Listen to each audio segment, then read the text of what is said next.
Winter is coming. Sadly, it is inevitable. Every year it pops its head up. But don't worry, those shorter days, longer nights and generally all-round wet weather conditions are not the end of the world. It gives you great opportunity to brush up on your technical skills. The trails might be a bit quieter. Well, that set of mud tyres that you use very rarely, dust them off and bring them out, because today we're going to be talking about 5 of my top tips to prep your bike ready for the winter ahead.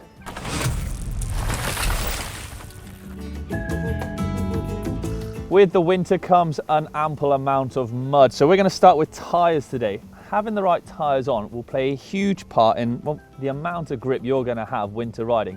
Not necessarily how much fun you can have, because, well, you're probably going to have a laugh slipping around in some slicks.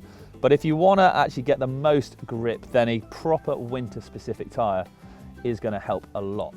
A winter tyre, well, it's going to generally have a deeper, more spread out tread pattern on it to allow it to cut through the mud. It's also going to help it shed the mud more easily, rather than something with the lower tread pattern on it like this, which is quite tightly knit as well.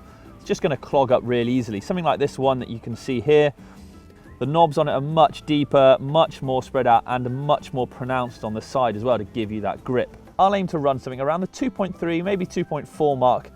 That way it's going to be narrow enough to cut through the mud and not too fat that it's going to just clog up and make my life really hard going.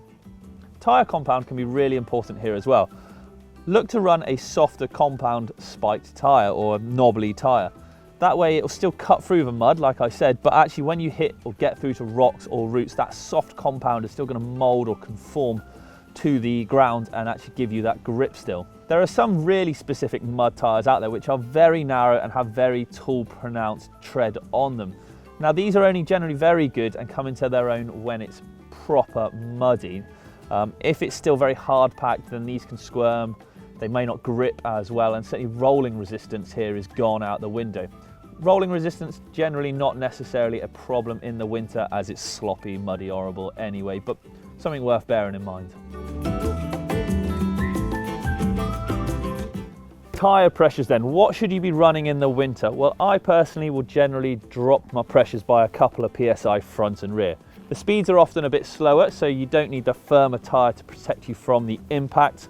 And also actually it's going to give me a slightly softer tyre to conform to the ground once it's cut through the mud. So like I said, rocks, roots, especially slippery roots, you know, those things are bloomin' lethal. So if your tyre's just that bit softer, it's going to help you grip onto them. And also, you know, not too soft, it's still going to cut through the mud. And again, you don't want to go too soft to make that tyre really squidgy and just hard work. Silicone spray. This little gem is something that racers have been using for ages. It essentially coats everything you spray it on in a lubricant, which is going to stop the mud from sticking or certainly make it a lot more difficult and prolong that mud buildup.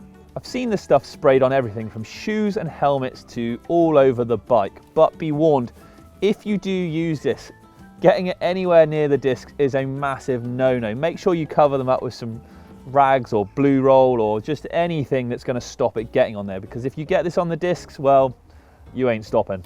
Little tip, if you do want to try and keep the spray under control, well then you could apply it to a rag first, give her a little spray up and then just, ooh, shiny, wipe it on.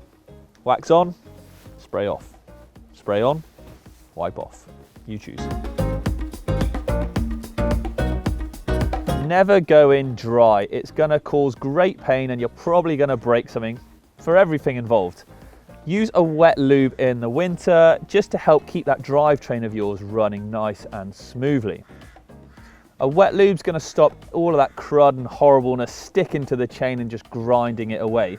The best way to do this, put it in a work stand if you got it, or stationary like this. Hold the lube over the chain and just rotate the cranks backwards about 3 times, slowly dripping the oil on to coat the entire chain, and then just give it a few more revs just to spin it around and really work that oil in there, and get a rag and wipe any excess off. That way you should cover the entire chain and keep it all running nice and smooth.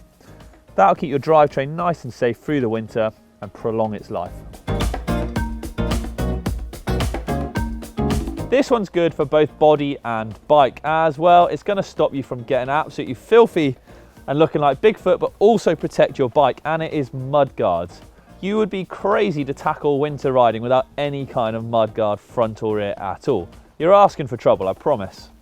Are there any downsides to mudguards then? Well, not really, no. You'd, like I said, be pretty nuts to go the full winter without running one. If you are running the really large ones of these, they do look a bit crazy. They are pretty big and a bit out there in your face. The small ones give you more mud clearance, so there's plenty of room for mud to pass through. Sometimes the larger guards can clog up as well. If you're thinking of running a rear mud guard, well then that is actually, it's a good shout, I'll give you that. They do work, and they will sort of, especially the ones that come further down the frame, they're going to protect the linkage, but you've got a rear mudguard on and that also looks pretty funky. But if you're more of a function over fashion kind of person, then could be the way to go for you. Finally, a little bonus tip for you. Doesn't necessarily protect your bike, but it protects you and you're on your bike, and that's the clothing you wear in winter.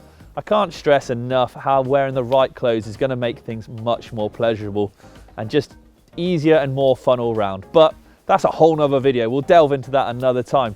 But that's me done. I'm done already for this 5 tips to help winterproof your bike. I hope you've learned something new. I hope I've managed to help you again with some winter wisdom. But that is it. I'm out of here. Happy riding, everybody. Stay safe. Click subscribe if you want actually as well, and I'll catch you next time. See you later, everyone.